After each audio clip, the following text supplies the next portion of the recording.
Titter pigs, oh yeah. They're gonna talk about sweet, sweet RPGs. And it's the Titter Pigs, the RPG podcast.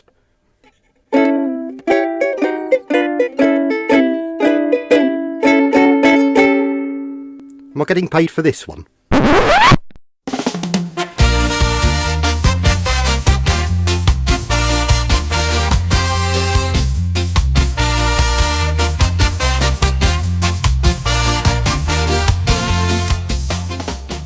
All right, welcome back to another episode of Titter Pigs. This is episode 42.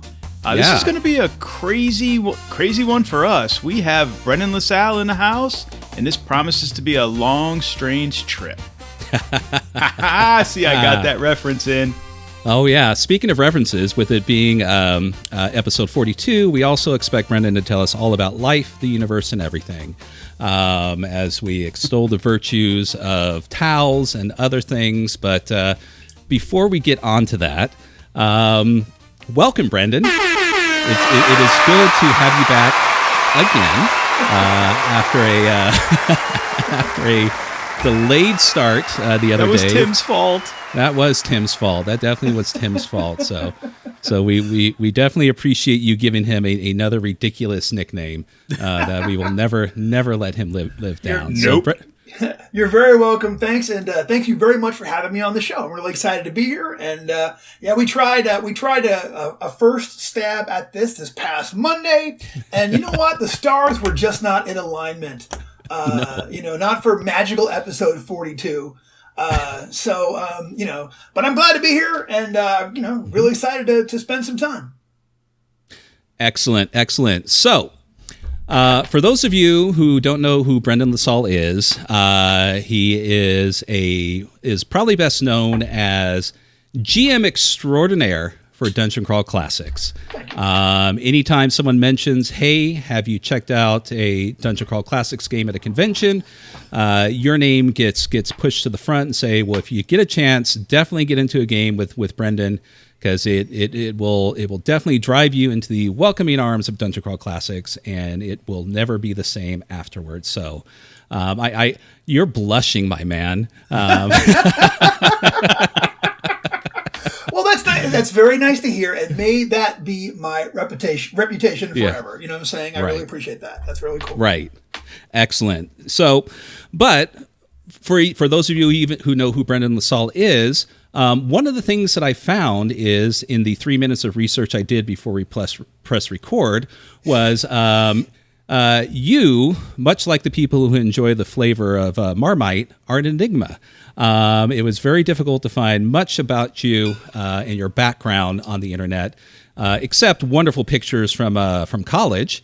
And but that aside, would like to see if for the listeners and also for us, if you can tell us a little bit about yourself, your introduction to games, what got you into game design after that point, and eventually what led you into the arms of Joe Goodman to create some fantastic games for Goodman Games itself. So, absolutely. So those pictures from college, I assume those were all me in the library, like diligently studying. I mean, to be fair, you look like the what should I put it, the stunt double for Be Real. I think his name was. That's exactly what I was going for. That Cypress Hill thing. I love that. I love that you all caught that. That's so cool. Yeah, yes. That was they were a big influence to me. You know what I'm saying? Nice. So, nice. Yeah. Back in the For those of you who haven't seen it yet, just look for the thumbnail on the Titterpigs Twitter, and you'll see Brendan in his glory day with a wondrous mound of hair, which makes us all very, very jealous. For those of us who, I mean, I'm not really follically challenged, unlike Tim here, but one of the things I always wanted was a nice big curly head of hair, not straight blonde hair. But I digress. So Brendan. What was your introduction to games? What was your introduction, whether it be tabletop RPGs, gaming itself, but what brought you into this world and our hobby? Sure. So, my mom tells me it was 1977. We went and visited with her friends from college. Were on a sabbatical. They were in California for a year. They lived sort of near us, in New York. I'm originally from New York. I grew up on Long Island. And we went to go and visit with them for a while. And while they were in California, they had a son who was about my age, who, we sometimes got along and sometimes didn't get along so great. But he had discovered Dungeons & Dragons, and he had the Blue Holmes edition of D&D. And he ran the most amazing, considering the fact that we were both 7 years old at the time, like the most amazing introduction to Dungeons & Dragons. Like, you couldn't have asked for a better intro game to it. And this is a kid of rare imagination. And he started like the adventure he made for me. I was this like little homeless kid in New York. And I was like, going around, and I found this magic portal that took me to this far off realm where I could be a hero, and I, would deal with monsters and creatures and magic, and, I was just spellbound. I walked away from that just absolutely amazed, and begging my parents to let me play again. And they were like, sure, but I'm 7. I didn't know how to facilitate, anything at that point. But that was my initial introduction, and I was playing with that. And then a few years later, I met some kids in the neighborhood, and one of them was a big D&D guy, and he was like, basically like giving me this is what Dungeons & Dragons is like. I'm like, oh, I played. Let's do this, But they were playing a D&D. They had the actual, they jumped up. I wound up joining Boy Scouts, and he was his dad was our pack leader, and our whole troop used to play D&D. So I was pretty serious from that point on. There was a library nearby me where I grew up that had a weekly Dungeons & Dragons night.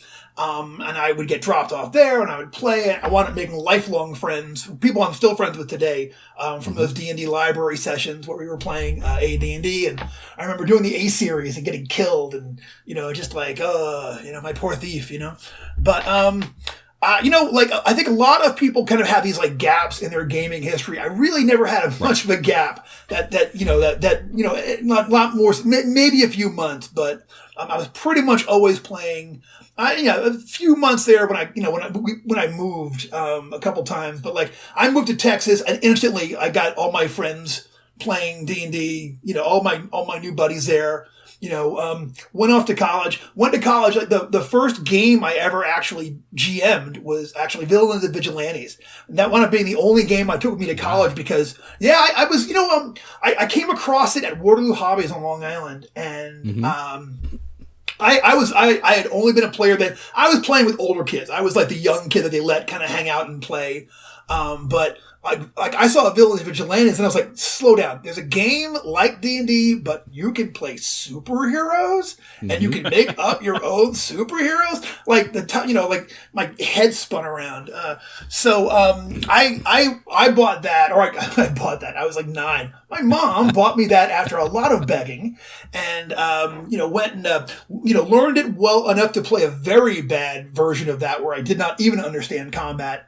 But ran that for, that was my go-to game for, a long time. And then it was the only game that I took with me to college. So, when I was a freshman at Loyola University, New Orleans, I was pretty much like the V&V guy until eventually I met people, started playing other stuff. I was in a Tulane Dungeons and Dragons game there for a while, and I was playing Champions with some friends. But I was always, I was always into it. I was always a, pretty hardcore gamer all the way up through.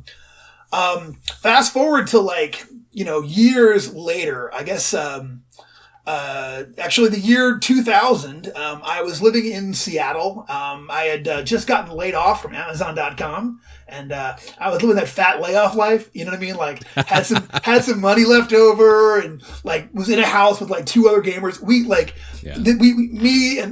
refer to that period as the golden age, when we gamed so much at this place where the 3 of us were living that we actually eventually we just turned off the cable. It was like, why do we have cable TV? Do you watch the TV? I don't watch the TV. We game every night. You know what I mean? So, right. XCrawl actually came out of those sessions. I had this vision in my head of, like literally saw like this clear as a bell vision of a warrior with a digital clock stuck to the inside of their shield. And I saw him, like, this all kind of unspooled to me while I was on the bus on my way to work. And I saw him, like, admonishing his buddy, the thief, who's trying to pick the lock, like, we are going to get disqualified if you do not pick up the pace. And he's like, do you not see me working here? I'm trying to, And, like, I just sort of, XCrawl was sort of like that vision and the world I had to create to make that vision take place in an actual game, Mm-hmm. So, that first was my home game for quite a while.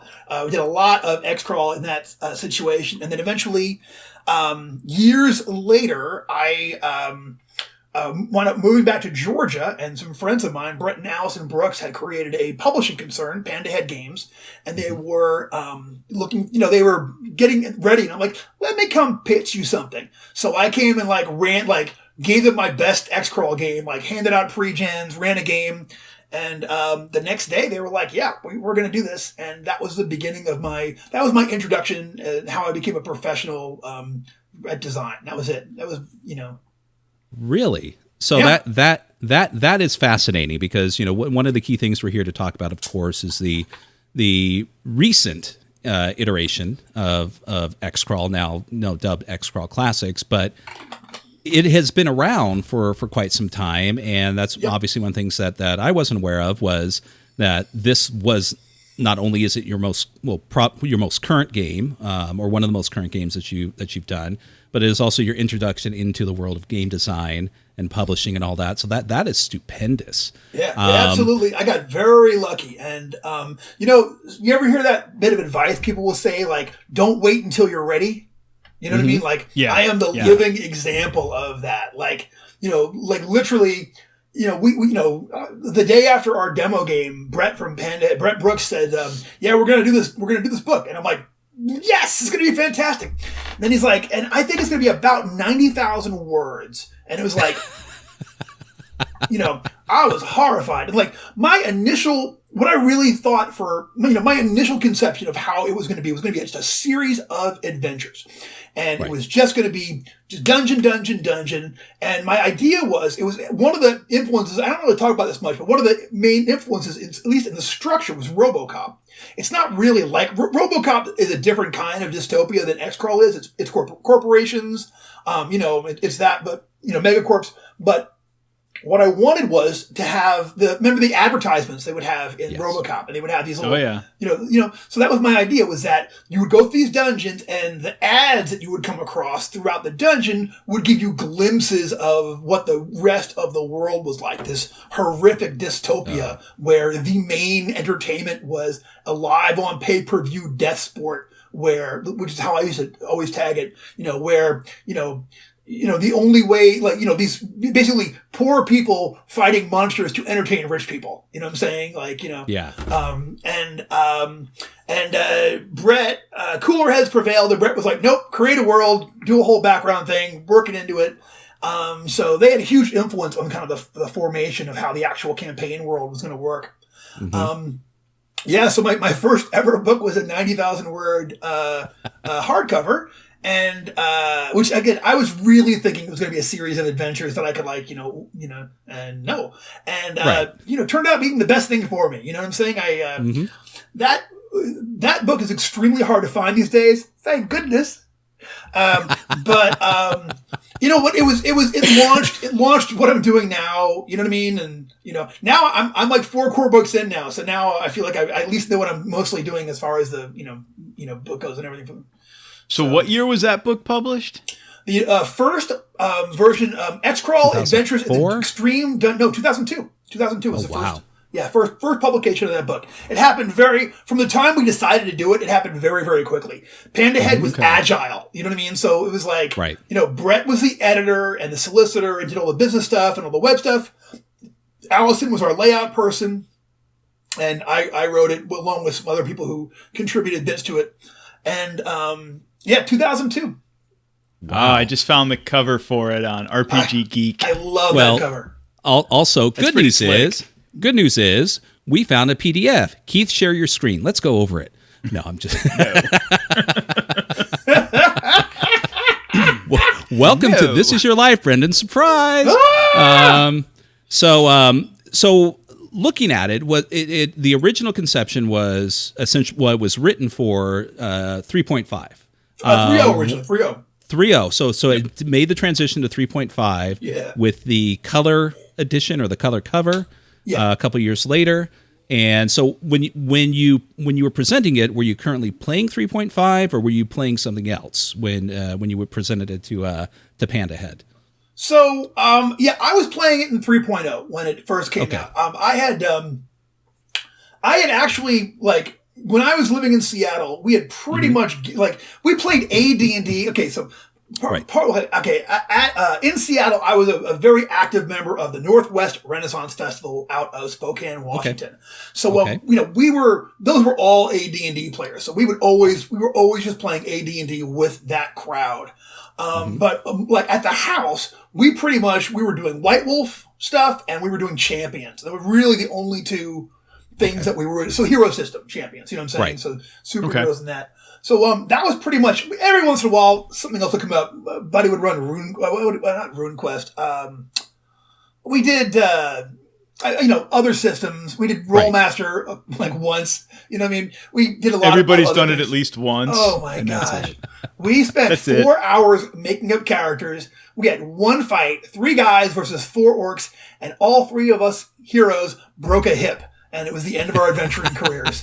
So that sounds about right. Yeah, that sounds hard. Thank you, Rollmaster, for sucking the fun out of a game. Yeah, but I was actually like, when 3rd edition Dungeons and Dragons came out, like I was a super early adopter. Like I had all the books ordered from Amazon, so like the day that they hit the stores, I'd get my copy, and I was super excited about it, and really dove back into Dungeons and Dragons. Really got into it. Loved 3rd edition, and then like the change for me, the change up for me was when like soon after that, D20 Star Wars came out, and it was like, whoa! It was like, you mean like I can cross all of this over? Like I thought I was going to die of like creative excitement.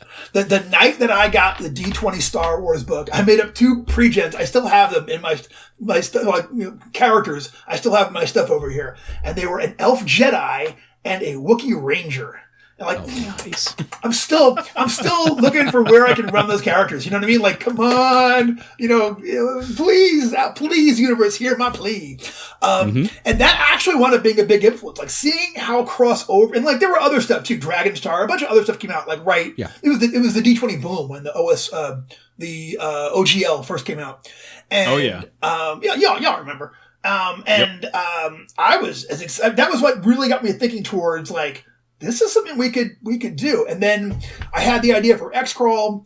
I ran the very first XCrawl dungeon, the final room on level 3 was the Rancor from the D20 book. And like I wasn't doing it with an eye towards publication. So it was like literally in the world of XCrawl, it was a crossover with Star Wars. You know what I mean? They had made a deal, like they had cloned this monster to be the Rancor, or to be the Rancor for this fight. And they're giving out like free tickets, in the mezzanine while the fight was going on. It was, Right. That's brilliant. So you do the 3.0, then you morph it to, you update it to 3.5. Yes. And then, they announced 4th edition, and, we had, it was, obviously it was a huge upset, and the OGL changed with 4th edition. It felt very personal, actually. They put in 2 codicils in there where you could no longer you couldn't use the OGL to do modern games, and you couldn't use the OGL to use games that took place, that had a setting with real world place names.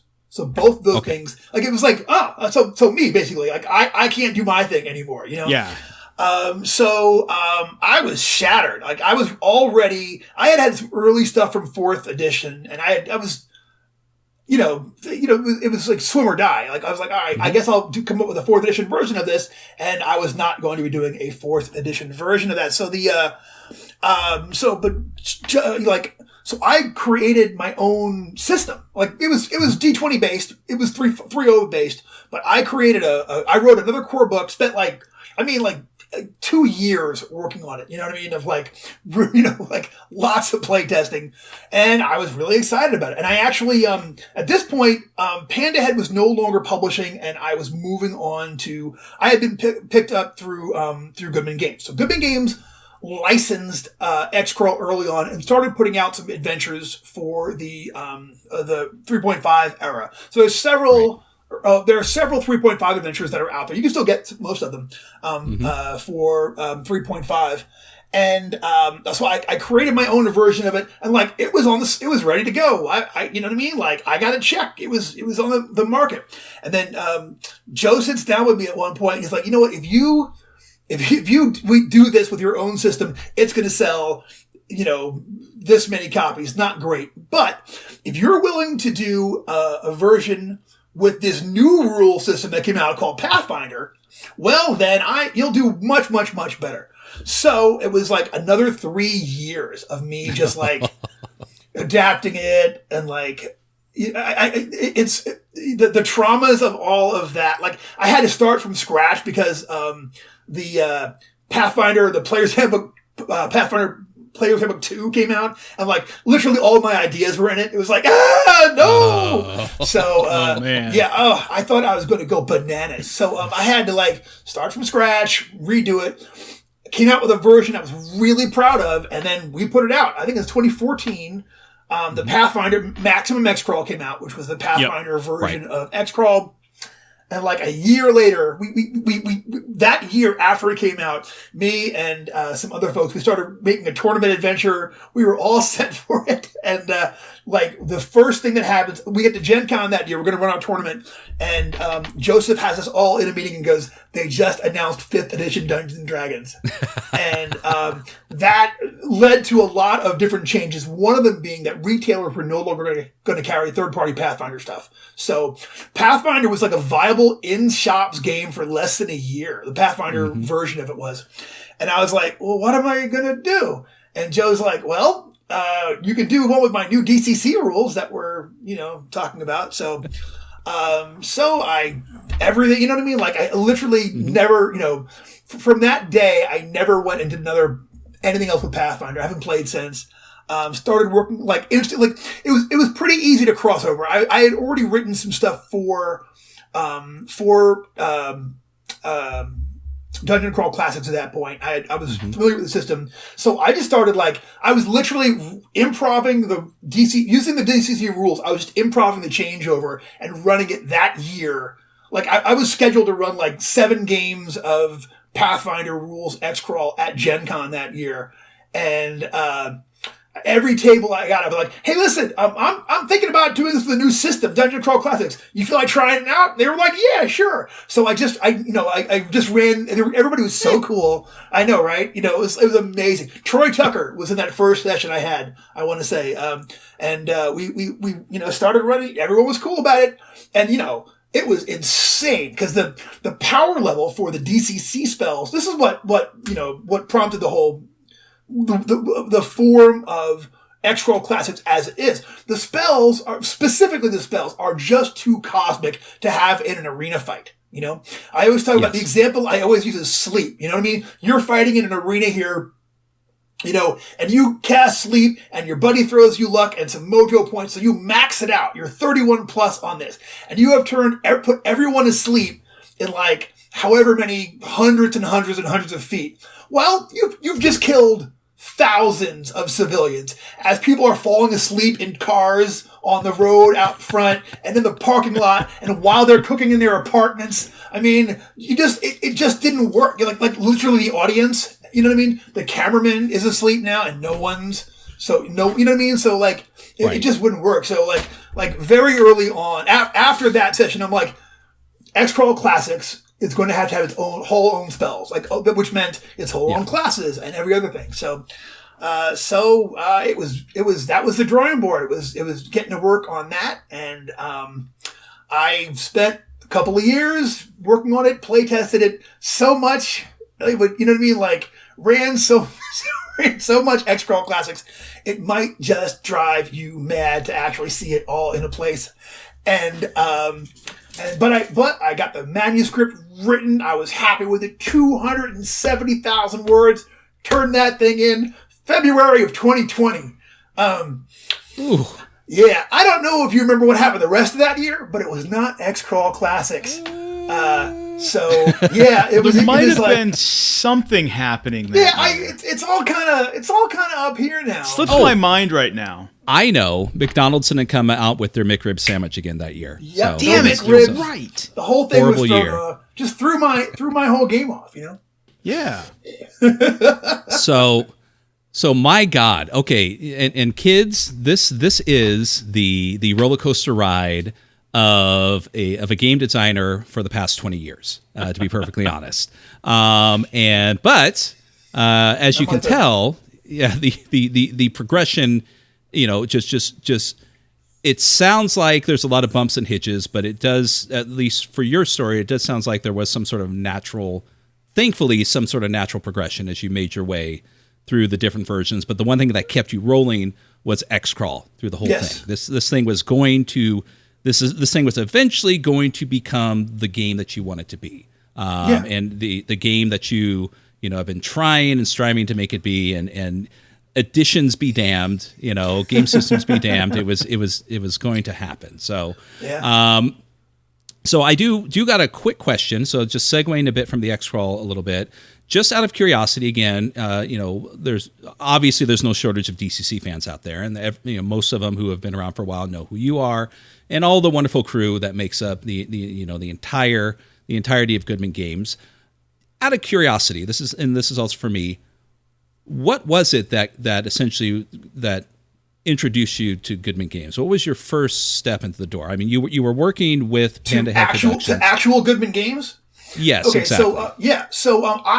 I had a Christmas job at a mall game store called the Gamekeeper. I don't even know if they're still around, but they're no longer in my mall. But right. So I had 1 year I was there, and while I'm there, we had a copy of a Goodman Games product on the. At this point, I'm working on XCrawl Class. I'm working on the first edition of XCrawl at this point. It's not out yet, but I'm writing it while I'm there, and playtesting it a lot. And I got my hands on my first ever copy of Bronchosaurus Rex, which is Goodman Games, one of his very early releases. Yes. So if you're out there, if you've never heard of it before, Bronchosaurus Rex is the elevator pitch is it is the Civil War in space with dinosaurs. Just let that just sink in for a minute, And so you lost me at space, but oh no, it was awesome. Oh. So what happens is no, because the war continues on. It goes into space. Both sides find Dinosaur Planet, which is this planet out there with all it's got these 13 valleys, and every valley corresponds to a different era in the dinosaur evolution. You know what I mean? So there's a Jurassic one and a Triassic and everything. So now they're fighting there for this. So you've got their guys are riding on the cover is a Civil War soldier riding on a dinosaur with a lightsaber.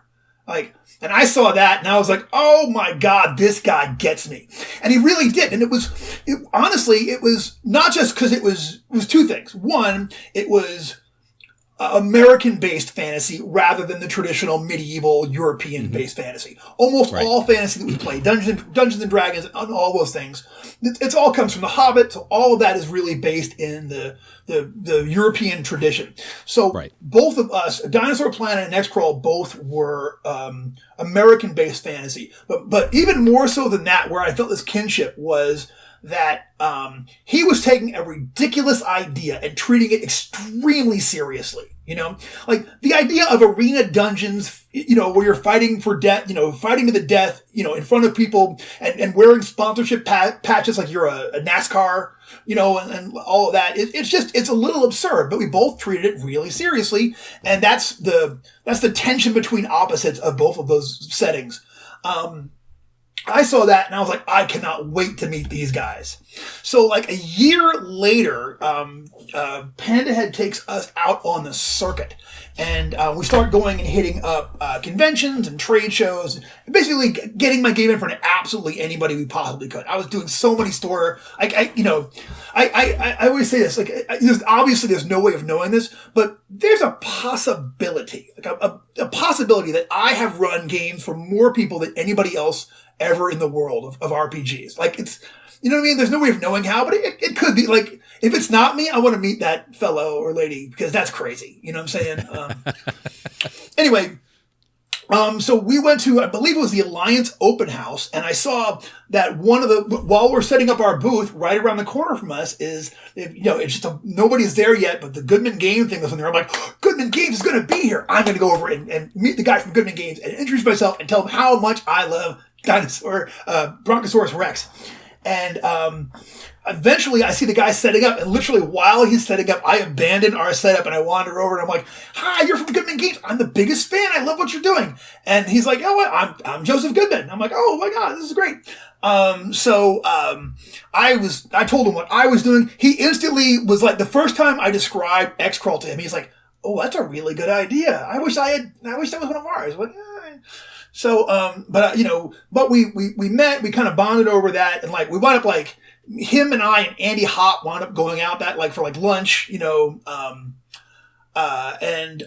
just, kind of stayed in touch, and, we would see each other at conventions. And also, he lived in Atlanta at the time, and I was living north of Atlanta I was living in this house in Kennesaw, where I am right now.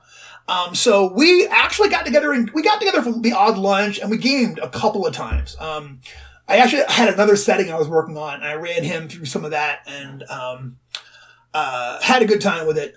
And then eventually, Pandahead eventually moved on to other projects. They kind of got out of the RPG. There was the D20 boom and then the D20 bust, and they read the tea leaves and they were like, all right, we're going to do other stuff going forward. So, at this point, I was not ready to be done, you know what I mean? Like, so he was one of the other people in the industry that I knew. So I reached out to him and I'm like, look, if you ever need anything done, I'd love to do it for you. So he brought me on to write some of the very early stuff from the original Dungeon Crawl Classics line, which originally was, before he had his own rule system, Dungeon Crawl Classics was for 3.5 and 3.0. I'm not sure what there's a line. I'm not sure where it falls. But so I wrote, the first thing I ever did for Goodman Games was Dungeon Crawl Classics number 10, The Sunless Garden, which is an adventure I pitched. My first normal dungeon, you know what I mean? Like several years into what I did. Didn't you guys reprint that 2 years ago at Gen Con as the Gen Con special 2 years ago? I want to say that was that's the fifth edition version of it. They put out there. So it's that adventure, but it's done for 5th edition. Right. Okay. They converted it. Gotcha. Yeah, I don't think the original that is rare as hen's teeth. Like, good luck finding that one. I think it might have gotten compiled in something. It might be one of the hardbacks, but even those are hard to find now. But yeah, I did that for him, and I was always like, hey, you need another adventure? Let me know. And then, that led to him licensing XCrawl and, doing that. So, my first, Goodman Games XCrawl adventure was called Necromerica. I actually wrote it on my laptop in a car on my way home from Gen Con. While driving? No, I was in the back seat. Damn it. Would that be amazing? Yeah, also. That would have been amazing. We'll carry the myth forward. We'll cut this out and we'll carry the myth forward. I had my laptop like in my lap, and I'm like trying to like moving around semis and whatnot. No, I was cheerfully in the back of Brett Brooks's Suburban, and but I that was the first one of many, and then eventually he had me write other things for the line. I did other bits and bobs for him, and then eventually he took me on as I was actually Goodman Games' first employee outside of contractors. He hired me on initially. I was cold calling game stores and trying to sell POP upright displays, which was actually fantastic. I loved doing it. It was super fun. Yeah. did that for a minute, and then eventually started writing for the XCrawl Classics line, and then eventually that led to me putting out where we are now with XCrawl Classics. So one other question, just before we go into XCrawl Classics proper, is the XCrawl setting takes place in several known cities. One of which is Anaheim. Yeah. There's an XCrawl module called Anaheim Crawl. Yes. And I'm curious because hearing your backstory, it sounds like you've been all over the states, but I didn't really hear anything about Southern California. Now, I grew up in Anaheim. Anaheim is just 50 miles that way. So I'm curious, what brought about Anaheim Crawl, though, of all places? I prepare yourself for disappointment, as happens all the time when people ask about these things. So here's the deal, okay? And this is how all of the early adventures, for the early adventures, they were always the city name, okay? Right. So I thought it was a cool city name. I wanted to do something in California. Anaheim is a great name. It is. I scoured that book. Of course, I'm, just like anyone, it's like, my boy did Anaheim, represented, fuck yeah. And I started going through the book, I'm all, he's never been to fucking Anaheim, has he? Maybe he looked at something. Yeah.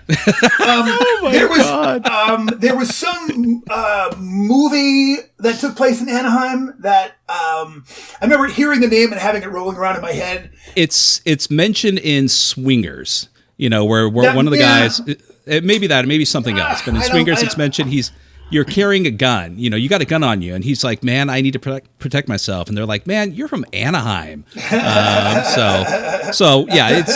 Anaheim is mentioned in several other movies, I'm sure. Yeah, I'm sure I heard it. Originally I went with Memphis. The first ever XCrawl dungeon is the Memphis Crawl because it's crossover. There were the plains of Memphis that so much of the early history that XCrawl really draws on the whole Greco-Roman, as obviously as the mythology that we use and everything else. So I thought Memphis was a great way to do that. I had not been to Memphis at the time, and that dungeon has nothing to do with Memphis at all, like nothing. You know what I'm saying? But it was a cool name, and I still Memphis. You know what I mean? It's like a magical place, and it wasn't until I think the Boston Crawl, because I was living in Massachusetts when I did that one. I think it was the first one where I really was living there and seeing true sports fanaticism I did out there. That absolutely informed that. Actually, no, Studio City too. There's a Studio City Crawl, which is the thing. That's really based on sort of the mythology of Studio City. You know what I mean? So it's that one's really Hollywood movies and everything. So at least it's kind of tied in. But the Boston Crawl, I think that's the first one where I really buckled down and I'm like, let's represent this city. I feel like the DJ from that one, she's very much Bostonian, I have special rules in there. If you go out there and insult Boston for some reason while you're there, she gives there's all these little cheats that she can do to make things harder for you. You know what I'm saying? Which, you know what I mean? Look, I know that's the reputation that Boston has. Okay. Yeah. Let me tell a quick story. So we moved to Salem. My wife got a job out there. Her first job out of graduate school was in, it wasn't in Salem, but I had been to Salem and I loved it. And Salem was halfway between Boston and Ipswich, where her job was on the rail line. So I said, okay, we'll go there. This way, if I get a job in Boston, then I won't have to travel that far. So the first time I ever went shopping for groceries in Massachusetts, I go to Market Basket, which is the greatest grocery store chain in the world. And as I park my car and as I'm walking up, there is a great big dude and a very small woman who are screaming at each other out in the front of the parking lot. And I'm like, oh my God. And as I get close, I realize they're both wearing the vests. I'm like, these are employees. I'm like, oh my God, someone is getting fired and I'm gonna have to walk right past them to get my cart and get inside. But when I do get up, what they're actually yelling about is Boston's pitching. They're talking about the Red Sox and which one's a bum and which one needs to start, and they're screaming at each other. And I was like, you know what I mean? Yeah, like, yeah, you're an idiot, okay? That guy's a bum! A bum! I remember her saying that, like, and it was like, are you kidding me? Like, that is such a Massachusetts thing. Oh. Having been born and raised in Western Mass, not Eastern Mass, but, oh my God, that is such a factual thing. It's unbelievable. It's absolutely unbelievable. Yeah. And like, I can tell so many stories about Massachusetts and sports and me, but let's just say that it really lives up to the stereotype. These are folks that take their sports very seriously. Oh, yeah. I mean, the Bruins, like down to the, you know what I mean? But like, no, I'm from New York. I lived most of my life in Georgia, where it's really only college football. You know what I'm saying? So it was, I have my teams that I root for, but it was kind of, I don't know, it was alien, but it really shaped the Boston crawl. Like that really, all that kind of came out for that particular adventure. So following and piggybacking on the whole Boston, Massachusetts crawl, so with this whole, I'm going to presume the final magnum opus version of XCrawl. Yes. Right? Do you think we'll ever see, and now let me kind of frame some of this. This is I tinkered with XCrawl previously, playing a scenario here and there at conventions and stuff. Cool. But this is like, I went in like full gusto at Gen Con. I bought the book. I bought all of the scenarios or the dungeons, the crawls. I think there's like 3 things I didn't pick up at Gen Con. So, and those are on I'll pick them up when they come out. Cool. Thanks very much. List. But, with the idea of a Boston crawl, Anaheim, Memphis, things like that, which I'm presuming are a little bit meatier than, these module style books. You think we'll see some of those style of books again in the future? Honestly, I don't know. So the Boston crawl, like really the Boston crawl is sort of the beginning of the form that becomes XCrawl Classics. The earlier stuff that we did were the difference were like they were bigger. You know what I'm saying? So like the Las Vegas crawl, which is my favorite one that I did solo of the 3.5 era. It's a full 3-level dungeon. It would take you, a couple of months of, once a week sessions to get through that thing all the way through. It's deep. Sure. It's got a lot of great, it says everything I wanted to say about that era of XCrawl. You know what I'm saying? It ties into the classical thing. There's, it's very much of a thing, but it also is very Vegas-y. Like, I love Vegas. I'm just, you know what I mean? Like, I should say, I guess the Vegas crawl is actually pretty Vegas-y too, frankly. It's even, but it's kind of more the fantasy of it. Like, I had never lived there, but I had gone and done the tourist thing. So it really feels like the tourist version of it. There's gambling-based games and such. But the thing is though, this is what we learned is that those big adventures just don't sell as well as the smaller adventures that you can get through in 2 sessions. You know what I'm saying? Okay. Like really, gamers our age are pretty much, no, this was then. Now, things have really changed. So now, like, these days, it's these great big hardcover adventures that'll take you like 6 months to go through and whatnot and such. So, like, that's changed around. So, will we in the future see chunkier XCrawl scenarios? I would love to tell you yes. I have, there's a setting book for XCrawl I've been trying to do forever. I tried to do it in the old era. I tried to do it in the Pathfinder era. I've got all these notes on it. And it's based in one of my absolute favorite cities in the world, which is Reno. Which I love Reno. And in the mythology of XCrawl... Wait, have you been to Reno? I have been to Reno. Okay, just checking. I got sent to Reno for work one time. They were like, hey, listen, there's a trade show. This is nothing to do with gaming. This is I worked at this terrible barbecue place that sold barbecue nonsense. I'm not even going to say their name because they can all go to the hot house. But they're like, look, we want you to go there and represent us at this trade show. I've never done anything like this before, but I'm like, I am going to go for it. You know what I mean? So I go there, and the show was a mess. I had no idea. They did not prep me. It was embarrassing.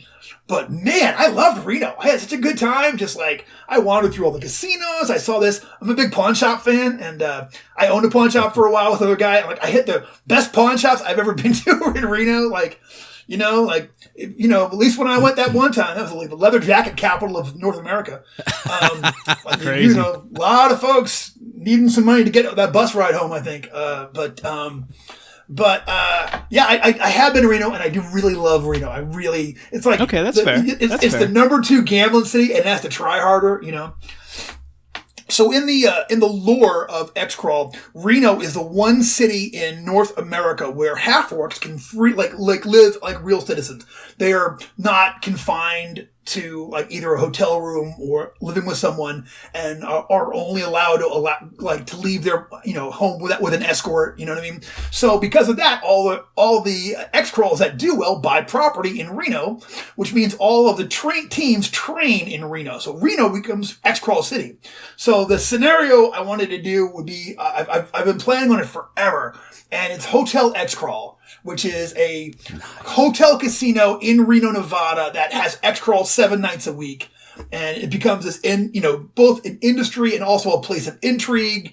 Obviously that attracts gamblers and crooks and all kinds of other bad actors. So you can have adventures in the arena, outside the arena, So I would love to do a great big source book with multiple adventures of that. But, we'll see. Ooh. We'll see. It sounds like an XCrawl annual.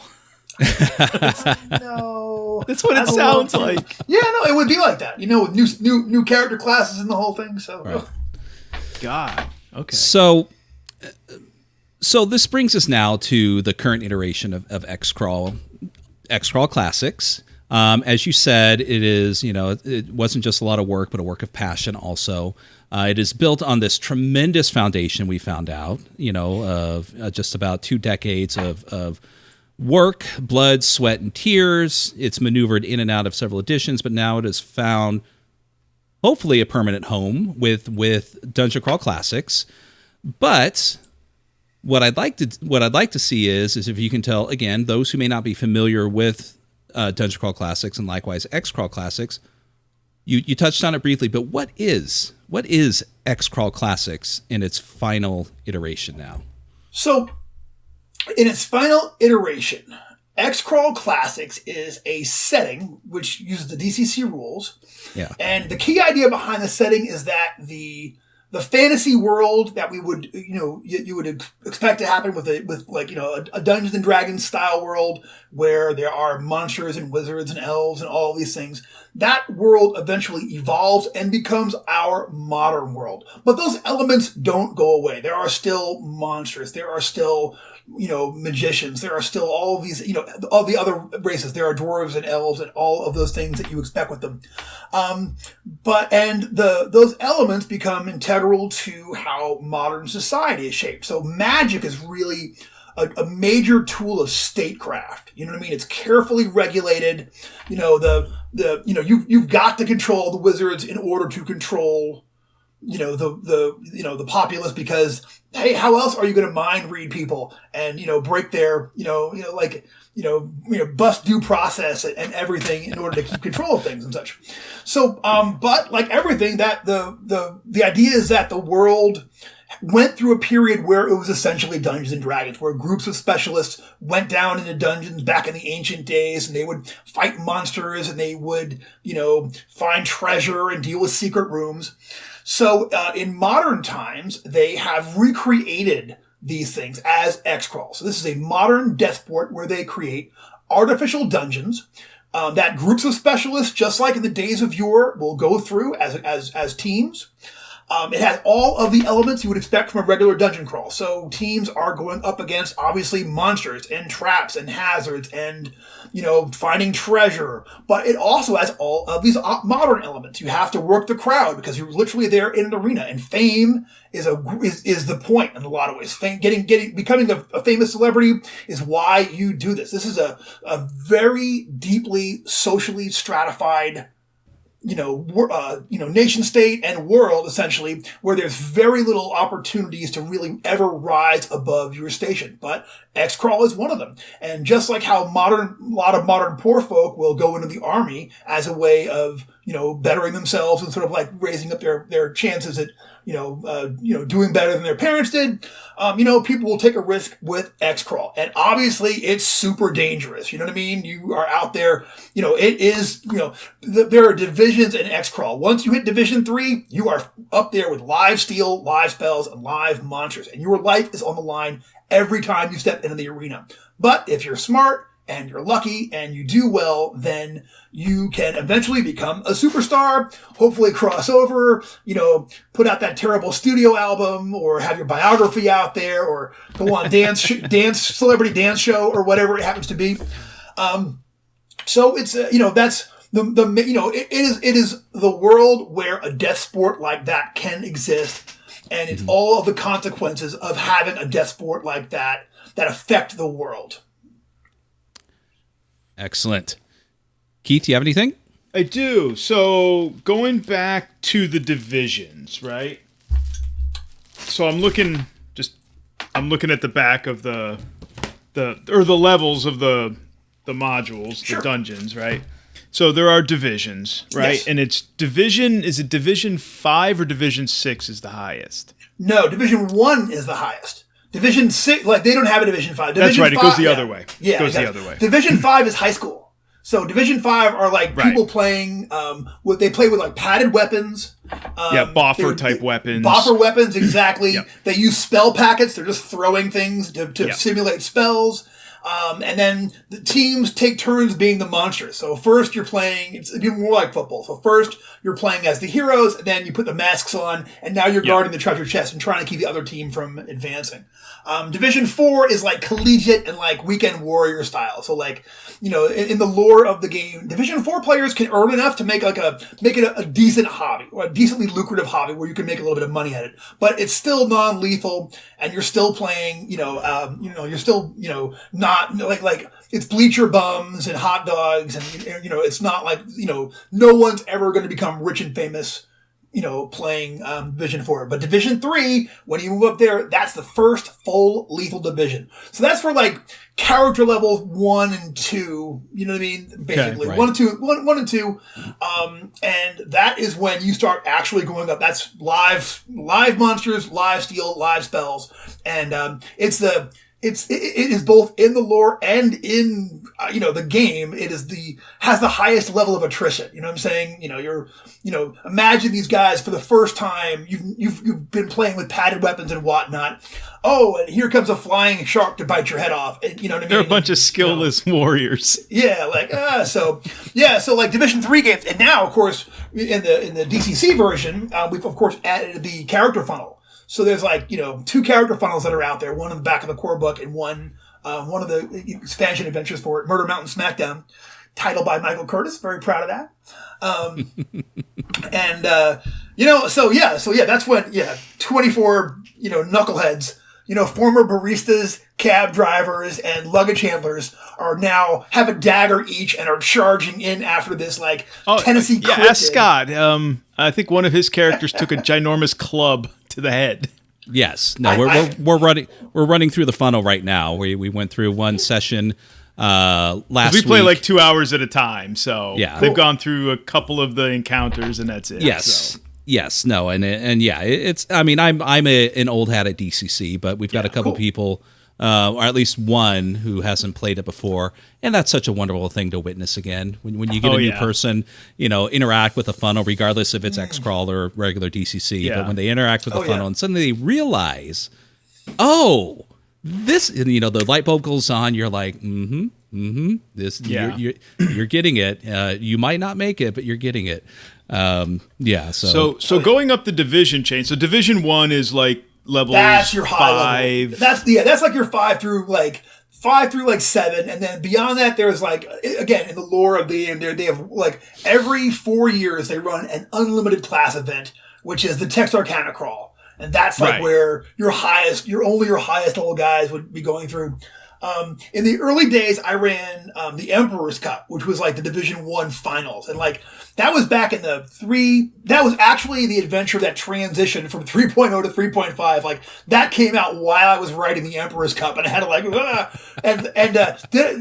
did I do a great job of converting it flawlessly without mistakes? I actually did the other thing. Still very proud of that adventure. It had some very mean encounters, but yeah, you gotta, there's some mistakes. So that leads to my question. So, cause like at present, there's a level 5 adventure that was published. Yes. But at present, that's where it currently stops. Are we going to, is there plans in Brendan's little pipeline to do anything higher than that, level 6 or 7, or these special tournaments, like every 4-year type tournaments, Emperor's Cup type stuff? Yeah, absolutely. I absolutely want to do a higher level. Crawl. I have ideas for stuff going all the way up. Like, I have a 10th level adventure, just a Cimarron. And that just fucking scares me. It should. I have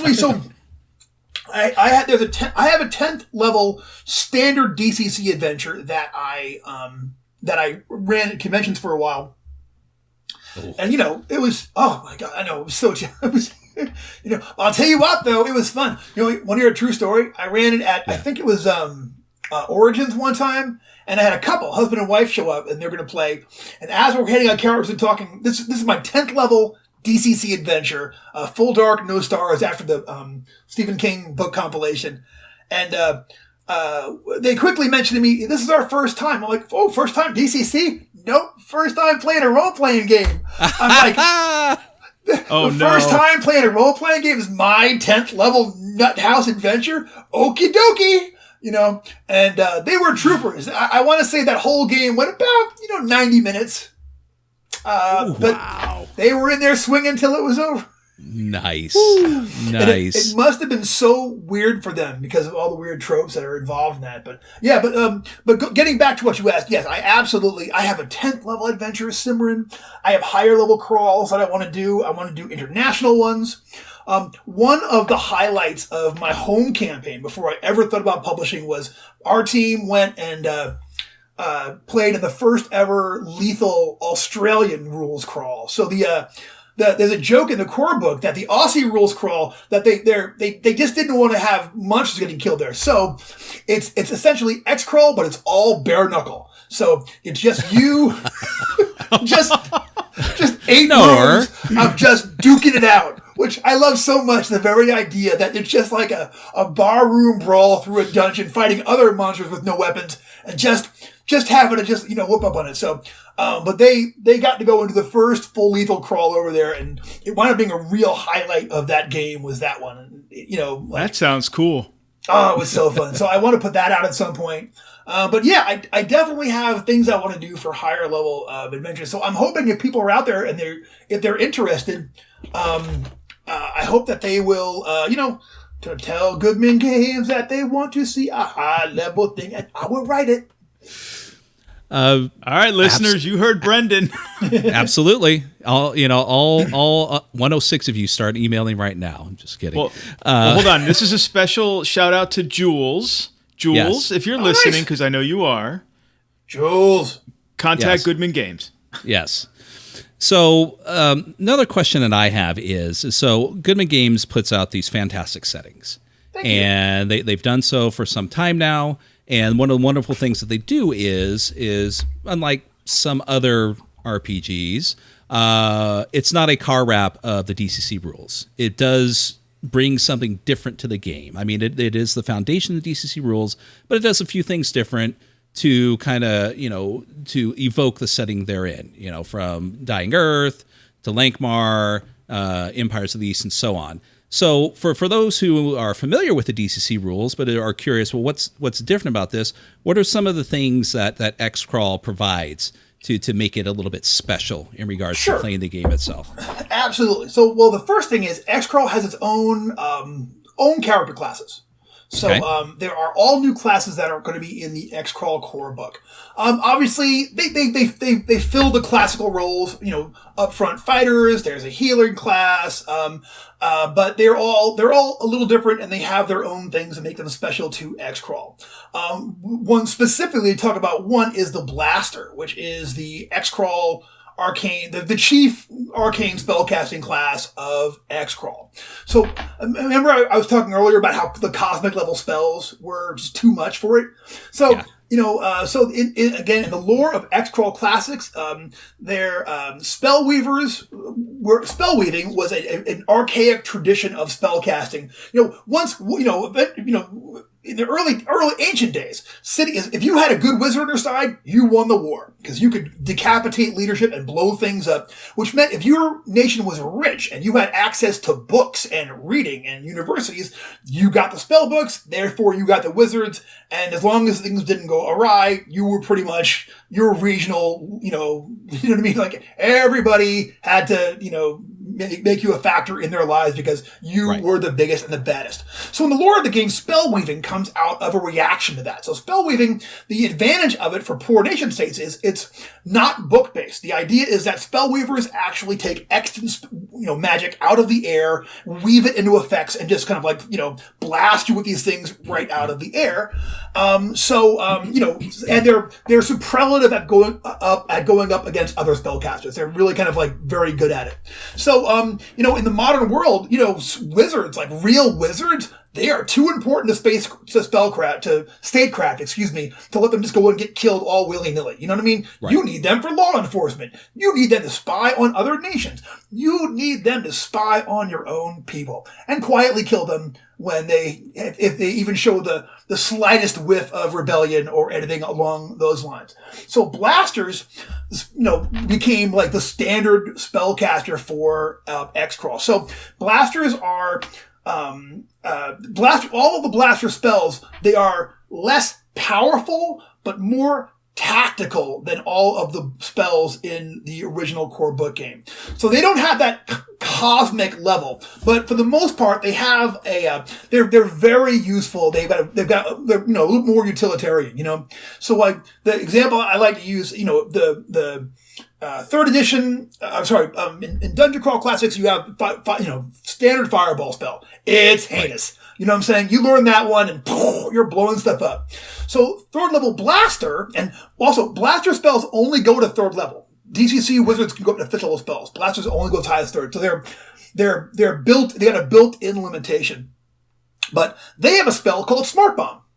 So Smart Bomb never can do as much damage as Fireball. It just doesn't hit that cosmic level where you can just do whatever. But it's got a lot of really nifty features, including the ability to exclude people from damage. So you could drop it, at a high enough roll on the spell chart, you can drop it and be like, all right, I'm going to hit everybody but my warrior who's there in the thick of things, or me and this guy and all of the rest of them. You can make it pause, hover around corners. It can do, at higher levels. So, hence the smart. Hence the smart, yes. It's awful smart, and all the spells are like that. So it's got its own list of spells. It also has another spellcasting class, the Gnome, and the Gnome has their own spells. And finally bringing gnomes into the whole DCC fold. Also half orcs and half elves. Proud about that. Beyond that, there are a couple of new systems. The key one is Mojo. So, the Mojo is Mojo has been a part of XCrawl since the very earliest days. The idea is that Mojo is a system of bonuses that represent the unconscious power of teamwork that makes everybody more powerful when they act in concert, It's that synergy, people working together. So, it's a bit like luck except that when you earn mojo points during the game, and you can't use them yourself. You give them to your allies when you see them in trouble. So you have to be like, you have to really pay attention to your partners. And when you got somebody in the team getting ready to something crazy, you got to be, wait, stop. Take mojo points to roll. Here's 2 points, 3 points, whatever it happens to be. So, it both fosters in-game and out-of-game, teamwork. You know what I'm saying? Like, cause it really does work that way. So mojo is one. It's a wealth system.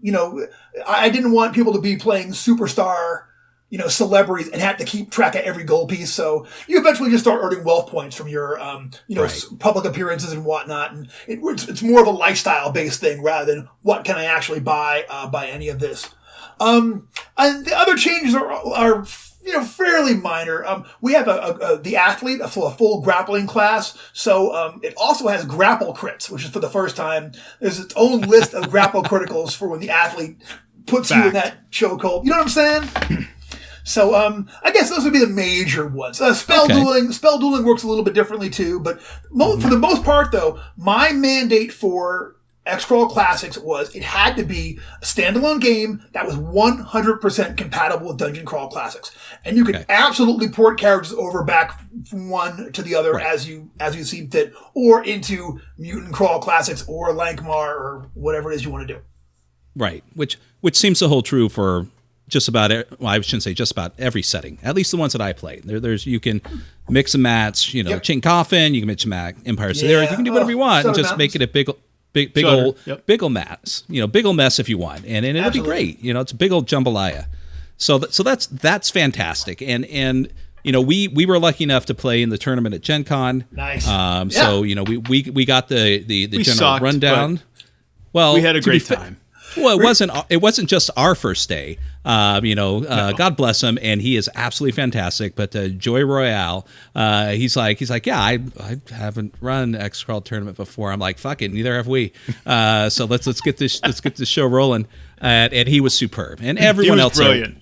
Everyone else there was superb also. But yeah, you remind me of your team name. Tunix Terrors. Oh yeah, you had, dude. That's of course you had Pookie. Yeah, Pookie. Yes, that was the second. I had the Tunix Terrors at a game at the UK Games Expo this year, and Pookie, homeboy of my heart. You know what I mean? His whole crew, Lulu and Debbie, all them. They're just love playing with them. Yes, no, they are fantastic, and when Pookie's at your table, you may want to name something different, but it's pointless. There's no point in us arguing with Pookie. What are you gonna do? Yeah, no, you're just. I wanted to name the team the Prancing Ponies, but I was vetoed. Yep. No, I wanted to call our team. They call me Tim. But apparently that joke wasn't funny yet. I had to wait several weeks. Now it is funny now. Yeah, funny now. But yeah. So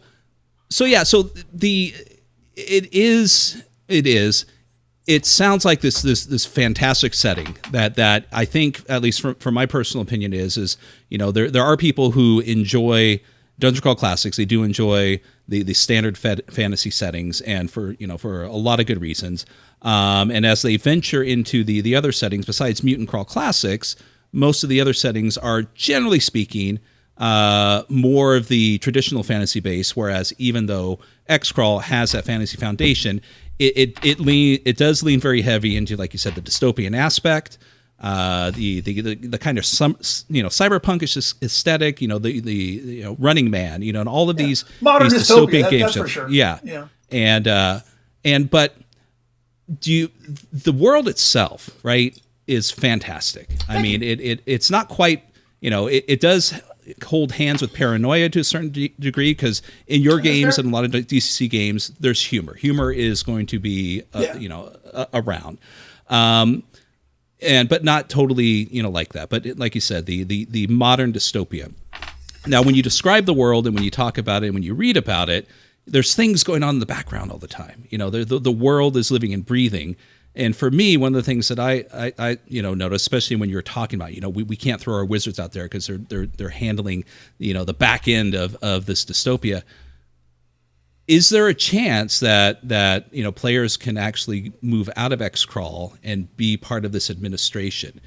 be these wizards on secret missions, keeping the world running the way it's supposed to. It sounds like this fantastic thing that it's just like, oh, I want to play in the tournament and play in that and do this and that. So congratulations on it's not just a backdrop, the world that you have. It's not just a curtain for you to have these wondrous tournaments and it's really rich, deadly sporting event. Yeah. Thank you very much. So, you are welcome. Absolutely, those things are all possible. And in my, in fact, in the core book, there's actually in the back there's 100. This harkens back to the old Brontosaurus Rex days. 100 ideas for adventures outside of the arena that you can roll up. Yeah, so that's actually there in the book.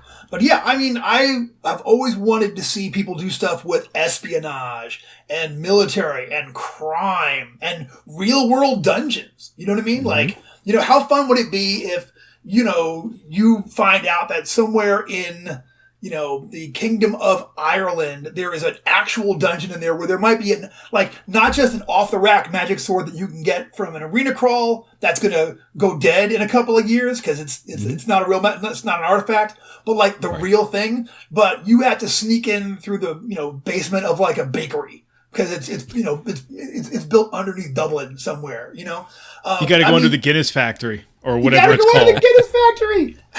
Actually, Under the Guinness is a great title for an adventure. You know what I mean? Under the Ton. I think that the big barrel. Yeah, there you go. But yeah, so like in my I have two adventures I'm running right now that take place outside of the arena. That are one's an illegal crawl that I've been running, and I have a lot of fun with that one. And another one that I'm going to not mention right now, but there's one it's actually out now. You can look at it's I forgot what they changed the name to. The last minute it had a name change. It was called Dungeon City Limits when I was running it, and now it's called something of Tucson. Terror in Tucson. It was part of the DCC Day release. It was it's a very short one. Okay. But there's a real world dungeon that they decide to make into an XCrawl arena, and all the contractors disappear. So you have to go in there and find out what happened to them, and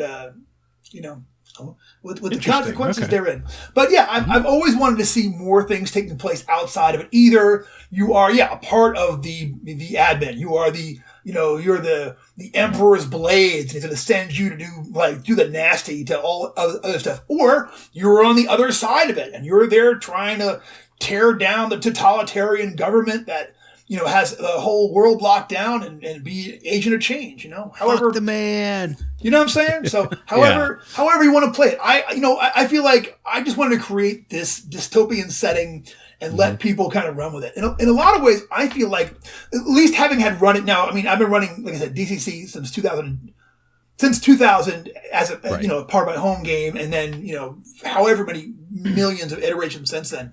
I feel like in a lot of ways, DCC is the darkest of worlds because, the Dark Lord shows up with fast food and, you know what I mean? And aftershave ads and everything. And no one's trying to do anything about how nasty it is. It's the easiest thing in the world. Like, oh my God, there's an evil guy out here. He has an evil castle and an evil dragon, and we all hate him, and he's trying to wreck things. But you look around and the enemy is us. We who are addicted to commercialism and, and luxury. And the lure fame. of money, fame, Insta fame, of being a celebrity. You know what I'm saying? So, I mean, and the reality of a world with a state-sponsored death sport that everybody's into, that they used to sell soda pop. You're in there. You go in there with your team, and you're using you're changing reality with magic spells. You're cutting people down with swords. You're literally channeling the power of the gods to help you win battles. You're fighting other sentients, creatures that have a language and a culture. You're killing them all. And at the end of the day, you win 5,000 gold pieces and a year's supply of frozen turkey dinners. Woohoo! That's actually a year and a day. A year and a day. Yeah, absolutely. I do that all the time. That's so cool. You know that. I always do that. To me, that's the imperial standard. Like to make sure Right, they a don't year and a shorten day. it's a year and a day for it. Oh, that is so cool! You caught that. I noticed that was a theme when I started reading the book and and some of the modules. Yeah. I always do that. I think you're the first person to ever really recognize that what I was doing.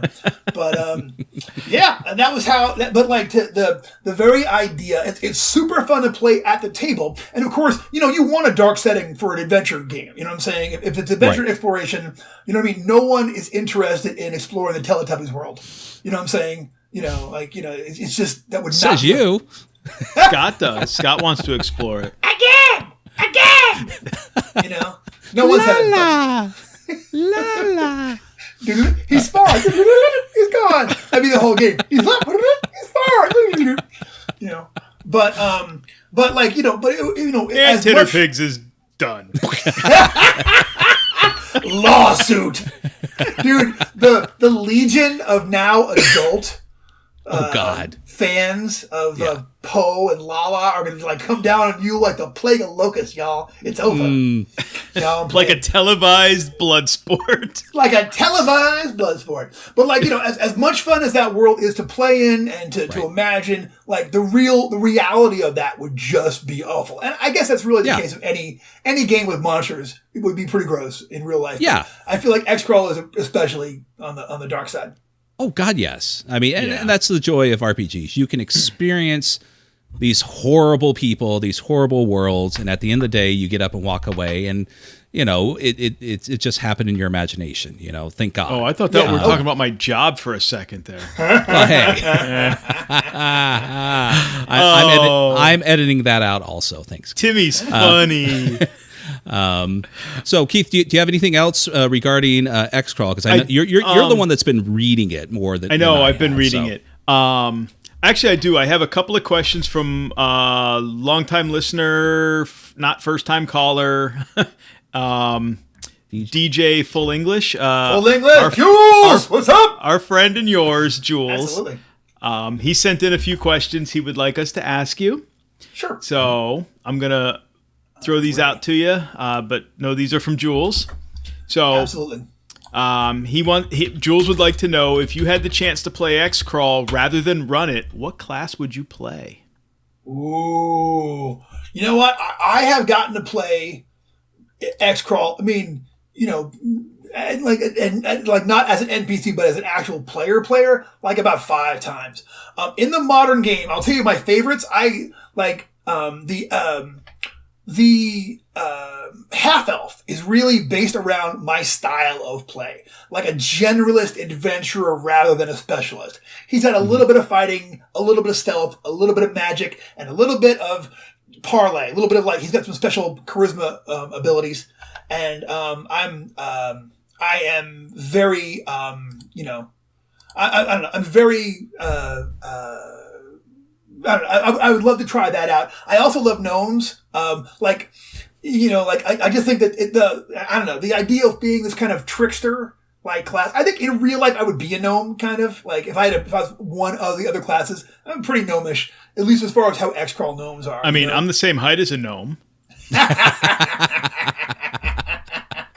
But just I'd love to play one of them.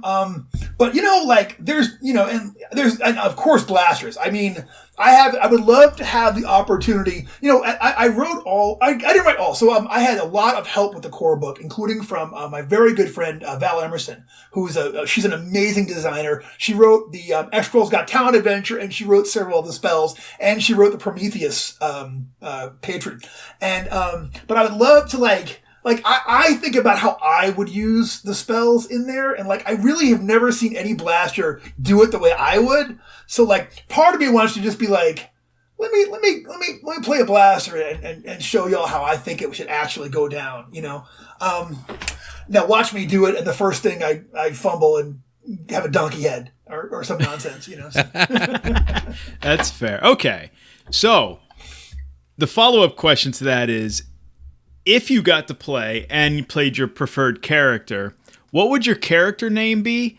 And what actor would play you in the inevitable movie? That's a good one. Oh, man. Oh, I'm stumped. Okay, so let's say who would be my blaster? like somebody just kind of wild. And you know what? Matthew Lillard would be my blaster. I would love to play that kind of, but like him, like SLC Punk era. You know what I mean? Okay. Right. You know, I'd like that. That would be it. I don't know if I had a gnome. I'd have to think about that. Maybe like who would be a fun guy to just be like yeah kind of character. You know, monsters can't get me. Oh, I don't know. Somebody just.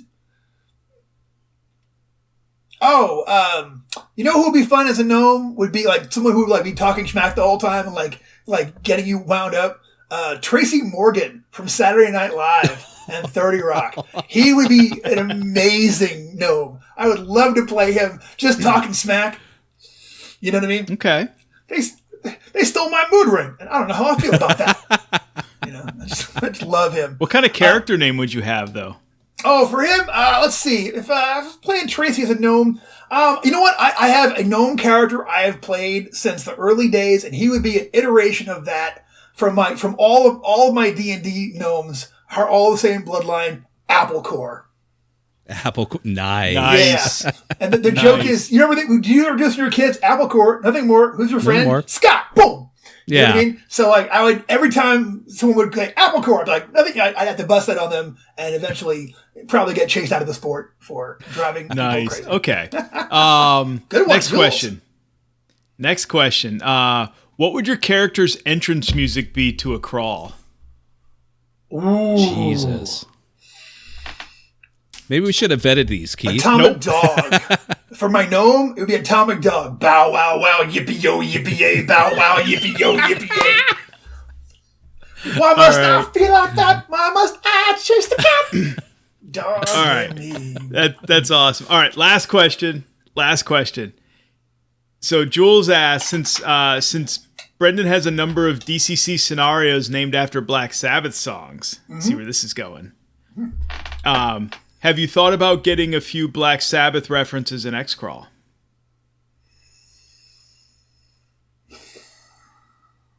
I really haven't. Okay. And there's a reason for that. To me, I'm not the biggest. I've always loved Black Sabbath since I first encountered them. Like, Right. I'm a huge Sabbath fan, huge Ozzy fan. I celebrate every era of it. I love the Dio era. I love, and to me, the first time I opened up the DCC core book, it just was metal in my head. Like it was so metal to me. You know what I mean? But to me, like XCrawl is way more hip hop. You know what I mean? I'm a hip hop kid different from vibe. the day. It's a different vibe for me. You know what I'm saying? So I got it too when I opened the book up after Gen know Con. what I'm saying? It just screams a different thing to me. One of the core XCrawl adventures is Please XCrawl Don't Hurt 'Em, which is of course a reference to Please Hammer Don't Hurt 'Em from the famous MC Hammer album. Right. I want it to be modern like that. About celebrity culture. One of the big differences between like the metal and like hip hop is that the metal guys are always accusing one another of selling out, right? Never a thing over on the other side. Proud sponsors, proud entrepreneurs, proud moguls crossing over into everything and selling vitamin water and and all whatnot. So to me that's an essential part of it. So Okay. Right. So those are awesome answers. Those are Jules's amazing questions. cool. Thank you, Julian. Say hey to Sue for me. All my love. So, I have one more question. It's not related to XCrawl. So, Scott, if you have any more XCrawl questions, Pretty much. I'm fairly good. We'll close with a little tag regarding XCrawl. So after your question, but yeah, I mean it is. Reading through it, seeing it for the first time, I'm familiar with it when it, for some time now, but never played within it except once before the new version came out. But the new iteration, I will say, and to those listening, is the general, the general take on it is it's DCC in an arena. It's arena fighting. But know this, when you read the book, when you go through this, listening to this podcast, it is so much more than that. It is not just a big DCC setting where all you're doing is just fighting in crazy ass tournaments. You do that, but it is so much more. So yes. But Keith, your question. All right. So moving away from XCrawl, though it does tie back to it. But so since you are, according to the website, the Goodman Games website, since you are have been tagged as the major domo of organized play at Goodman Games. And I did watch the video that was posted the other day. I guess it was recorded back in June or whatever it was. But so you guys have this new or recently launched organized play program, but it's specifically for the 5e and for DCC. Right? At this time, that's exactly right. Yes. Okay. At this time, can you give, before I ask my other question, can you give listeners like the 90-second elevator pitch of what it is? I mean, sure. So it's organized play, which a lot of people are super familiar with. But the idea is that you get to participate in an ongoing campaign, and like the consequences of one adventure can affect the next adventure. You can bring a character through all, I mean, if you survive, you can bring a character up through multiple adventures. So the idea is that you'll have, somebody who will have had all of these connected adventures with various groups who have, really gone out there and, as they say, seen some stuff. I think it's a lot of fun. This is our first year ever doing it, and I'm really proud of the program so far. And we got big plans for next year. Okay, excellent. So my follow-up question is, and I don't know if there is plans for it yet, or if there are, if you can even talk about it, bringing XCrawl into that fold for an organized play. Ooh. Let's say this. Let's say that, I'm trying to say this. I would love for that to happen. And if there are enough other people who would love for that to happen, it will happen. You know what I'm saying? Like, I would love to organize XCrawl play. I'll have to invent a new day of the week to work on it while I do all of my other stuff. Fair. I'll call it X Day. It'll be between Thursday and Wednesday, and it'll be all I'll do that is. But seriously, kidding around, I would love to do that. I think XCrawl specifically lends itself very well to both tournaments, like, tournament play. Obviously, it's built right in, but also to organized play. It's got that built-in hook. I've actually, Thorne Thompson and I talked about a great organized play thing. We kicked around an idea for it. He had an amazing idea for what to do for an organized play thing for an XCrawl Classics OP thing. So, it's just a matter of, if there's enough interest, I think it will absolutely eventually happen. Okay. Excellent. That's fair. That's absolutely fair. I know it's new on the street, so got to see what the interest looks like. See. Right. We'll see. Yeah, right. I get it. See. So, and real quick, since you mentioned Thorne, if you're watching, if you see this after, happy birthday, my man. Happy birthday, Thorne! Happy birthday. Yes. So, I am smack out of questions. So, Brendan, thank you for your time, graciously coming onto the show and hanging out with us. Mm-hmm. Thank you. Educating us and listeners on your origin story. Mm-hmm. XCrawl's origin story. That was fascinating. Yes. Cool. Yeah. Well, thanks so much for having me on. And if you're listening, I really enjoyed this. And, thanks for, come find us on the Goodman Games website and see what we're doing with XCrawl. And come see us. We have coming up, we're putting our plans into motion right now for CyclopsCon. It'll be Planet of the CyclopsCon that will be running this November. Online convention for Goodman Games fans. And we'd love to have you come out and roll some dice with us. Come see us at conventions in and near your town. Stop me at the Kroger. Say hi. Yeah. I'm there buying hot sauce. God knows. Oh, God. Excellent. Fantastic. Well, thank you so much, Brendan. This has been superb. And thank you for, again, following up with us. Because when you said after the first failure, it's like, well, maybe we can do October. I'm like, no. No. You can't even imagine what my September is like. It's just bananas. Including one podcast. I am doing another podcast interview that I agreed to at the time. And now I'm like, okay, I'll just, I'll do it I'll do that podcast while I'm washing the dishes and making my travel plans. I'll be packing, you know what I'm saying? So. Well, I'm glad we got you first, because now if you do another podcast, you're going to be like, yeah, XCrawl, it's kind of cool. Whew, God, I am beat, man. I just spent an hour and a half talking about it. You know what? Here's the link. Go read it. Anyway, have a good day. That's awesome. It's my baby. I'll always be proud to talk about it. But thank you so much for having me on. This was fantastic. Yes. I had a great time. Yes, thank you so much. All right, listeners, you can definitely find links to XCrawl Classics and Dungeon Crawl Classics and other things by Brendan LaSalle. Definitely check it out. And definitely also check out other things. Yeah, like, hey, listen to the last little bit after this little long segment, and go over to Patreon and show us some love over there and give us a little support. We'd greatly appreciate it. Love Show you, the mean boys it. some love. Yes, well, this is Scott signing off, and Little Timmy. take care, everyone. Cheers, all.